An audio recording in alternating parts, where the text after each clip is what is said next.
be an hour or two. I can't talk that much.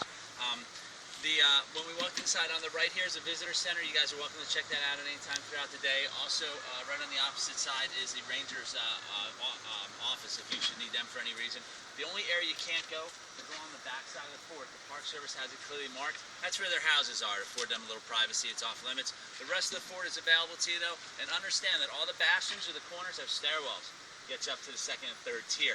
What we'll do is we'll start here, walk across the parade ground, I'll point some things out to you, go inside one of the casemates on the first level to the second, and finally at the top of the fort. From there, when the tour ends, you guys are welcome to go right back down the way you came, or you can walk the top of the fort, which like I said on the boat, it's a really beautiful walk. Just understand it does get close to the edge, so just pay attention to where you're walking is all, okay? But it does afford you some really nice views. Now, I'm going to start at the beginning. I've found that's always a good place to start, right? And for the Tortugas, that happens to be Ponce de Leon, and he discovered the islands way back in 1513. In fact, 500-year anniversary this year. He and his men were really amazed at the abundance of sea turtles out here, hence the term Las Tortugas originally, the turtles in Spanish. And what they do is actually capture them, though. They use them as a food source. They'd bring them up on the deck of their ships, flip them upside down in their shells, and pour salt water on them every now and again. You can keep a turtle alive for upwards of 2 months if you do this. Not particularly thrilling for the turtle, I'm sure, but it is an important source of high-protein food for these early explorers, all right? Now, the word dry was actually added later to the name. It first appeared on nautical charts in the 1700s, written in by British map makers to let folks know there's no fresh water in these islands. There's no springs, no wells, nothing like that. Now, you guys saw the islands on the way in, though, right? East Key, Middle Key, Hospital Key. What'd they look like to you? Islands. Yeah, sandbars, right? And so you have these basically a sandbar, no fresh water, hot tropical heat and humidity at least most of the year, and nothing to build a shelter with. Not really a great place to make a home, right? So no permanent settlements out here from when Ponce de Leon discovered the islands up until when the army occupies them. Now the question becomes why? Why build this massive structure out in the middle of nowhere, right? And really, in order to really understand it, you have to tilt your view just a bit. Look at it from the perspective of a mariner or a sailor, all right? If you're transiting from the Gulf of Mexico into the Atlantic, you have to come by these islands. You don't really have a choice. You have to come by them. So this makes them very important. Now this importance grows for the United States when President Jefferson signs the Louisiana Purchase back in 1803. More than doubles the size of the United States essentially overnight. And all the trade that's occurring in the middle of the country needs an efficient way to get to the eastern seaboard. And the best way to do it is put it on ships in New Orleans, sail it around the Tortugas here. In fact, if you're on a big old slow sailing ship making 3 or 5 knots, you get into the Gulf Stream just south of the Tortugas, head north. The Gulf Stream will give you essentially double your speed, actually, give you a nice push. Now, you have to understand this as well. We're really, so obviously our commerce routes, right, or trade routes are running right by the Tortugas at this time. Also, we're really concerned about other European powers because we have this vision now of manifest destiny of the United States moving westward, populating the rest of the country, right? In fact, it was Jefferson who initiated the Lewis and Clark expedition. Well, we're concerned about maybe the British from the north, the Spanish or the French from the south. In fact, right before Napoleon sold us that Louisiana territory, he had designs on taking it for himself. He amassed a 40,000-man army in Haiti to do just that. The only thing that saved us was a slave revolt and disease in Haiti. Tropical disease decimated those men. And so he abandons these plans and focuses on his conquest of Europe. But we also, like I said, the British have a war in 1812 with them. They march on Washington, essentially unopposed, burn parts of the Capitol. In fact, Congress is evacuated.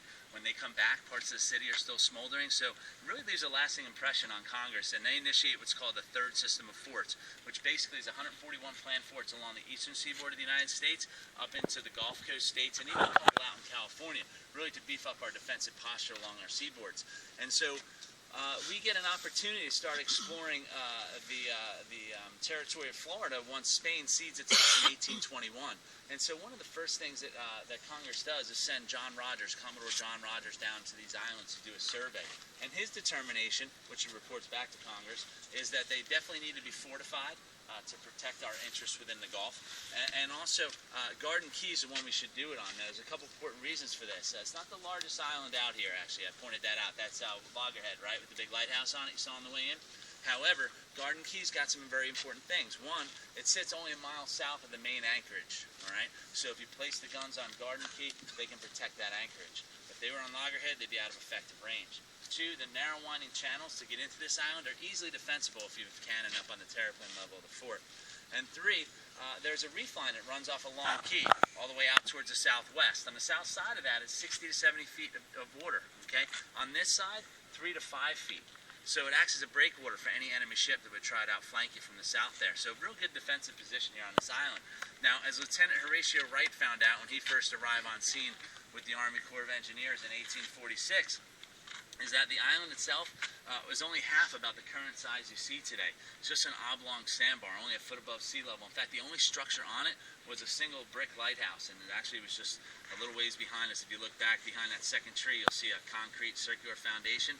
That's where the site of the original lighthouse was. In fact, they started building the fort around it. Okay, that was first lit back here in 1826.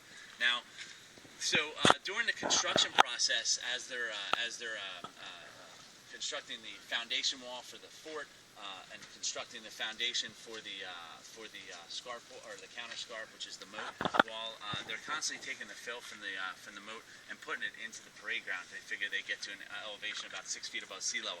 They actually ran out when they were about 3 feet above sea level. In fact, had to supplement some from Long Key. So that's where we remain today, right about 3 feet above sea level inside the fort here in the parade ground. Now, construction continued out here for a period of about 30 years before the Army eventually decided to abandon the fort altogether, all right, without ever fully finishing it. And there's several reasons for this. The yellow fever and hurricanes both took their toll on men's lives and the morale. You also have the sheer remoteness of the island. Everything had to be brought out here: men, materials, guns, ammunition, so on and so forth. The only native materials they were able to use in construction were sand, seawater, and coral. That's it. And then finally, the fort itself became obsolete as a physical structure during this span of construction, and this I'll explain a little bit.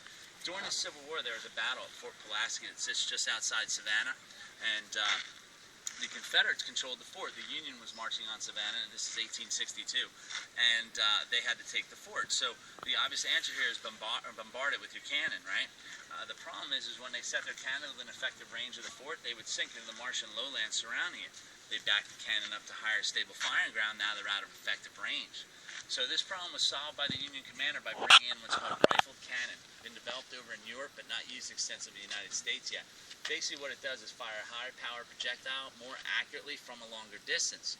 So now, after only about 20 hours of bombardment with rifled cannon, they'd breached 2 large holes in the 8-foot thick walls of Fort Pulaski and were lobbing shells over top to the main powder magazine. Well, at this point, the Confederate commander surrenders because he knows if that blows up, everybody inside will perish anyway. So what this short battle does is really change the course of history related to these tall brick and masonry structures, these coastal defense forts. Now, they typically build them this way in the first place because they protect some type of waterway, right?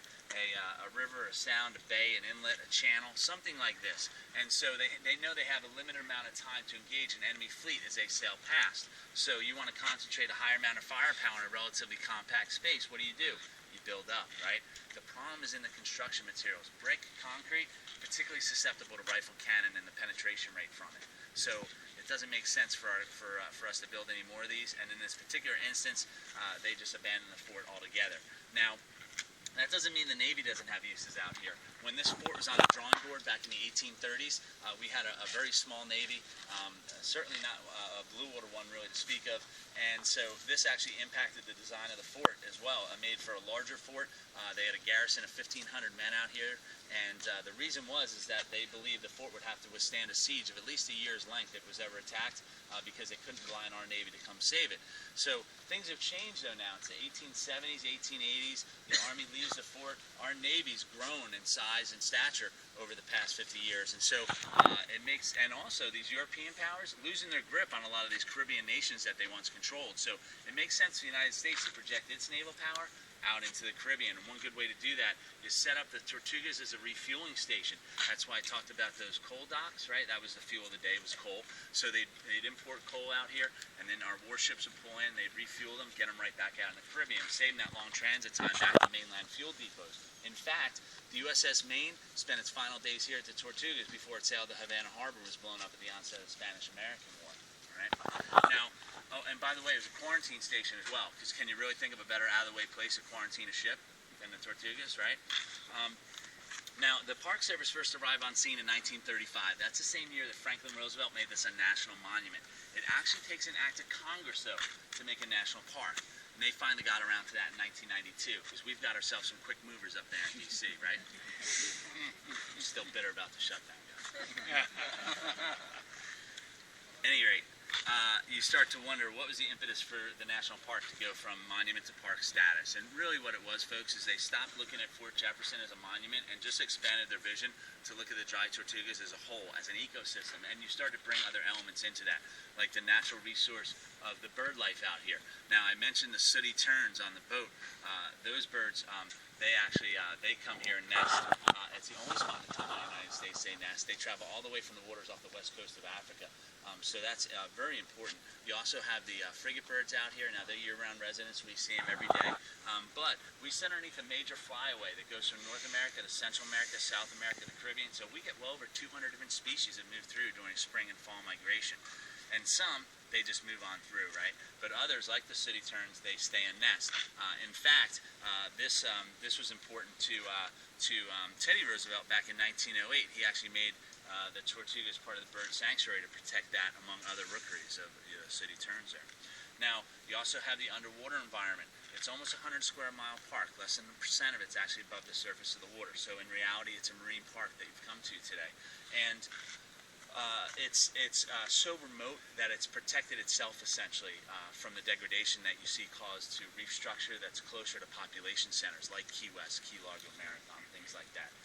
Also, the currents of the Gulf of Mexico, Caribbean Sea, and Straits of Florida all mix out here to some extent or another. So you get a really wide, diverse type of marine life out here. A lot of different things mixing with each other. And then finally, you have the cultural resource of the fort itself. This happens to be the third largest coastal defense fort the United States ever built, certainly one of the most remote. So for all these reasons, they elevated up to national park status. Does that all sound good? I guess I have to end on a high note. No. I'm going to talk some more for you folks, but does anybody have any questions pertaining to what I just said? If I can clarify anything, or that's either very good or very bad. So how long did it take them to bring all the bricks? I mean, everything had to be brought in. It was just an ongoing process. Like I said, you know, there was, and one thing I didn't say that maybe should be mentioned is that the pace of construction out here was very erratic. It wasn't an even keel, certain amount of work each year throughout a pace of 30 years. That's not it at all. Some years, a lot of activity, very frenetic out here because, like for example, right before the Civil War, trying to get the fort completely enclosed and defensible. Other years, Congress doesn't appropriate any money or funds whatsoever, or ships that are sailing out with building materials end up sinking. Essentially, nothing gets done. So really, up or down. Just depends on the year you're out. You said this is the third largest fort? Third largest coastal defense fort in terms of size of the parade ground. What are the first and second? You're testing me now, aren't you? I am. I'm a teacher. I have to know. Oh, well, there you go. Fort Monroe in Virginia has about 60 acres in the parade ground. Fort Adams in Rhode Island, about 40. So this is third at about just under 10. Now, once again, yeah, it ties into somebody said 1,500 men with the garrison. That's correct. Because, like I said, when they had it on the planning board, they figured they would have to withstand a siege of at least a year's length of time by themselves out here. So this necessitates a big fort with a lot of guns, a lot of gunpowder, and food and supplies, so on and so forth. By the way, that number third is, like I said, area.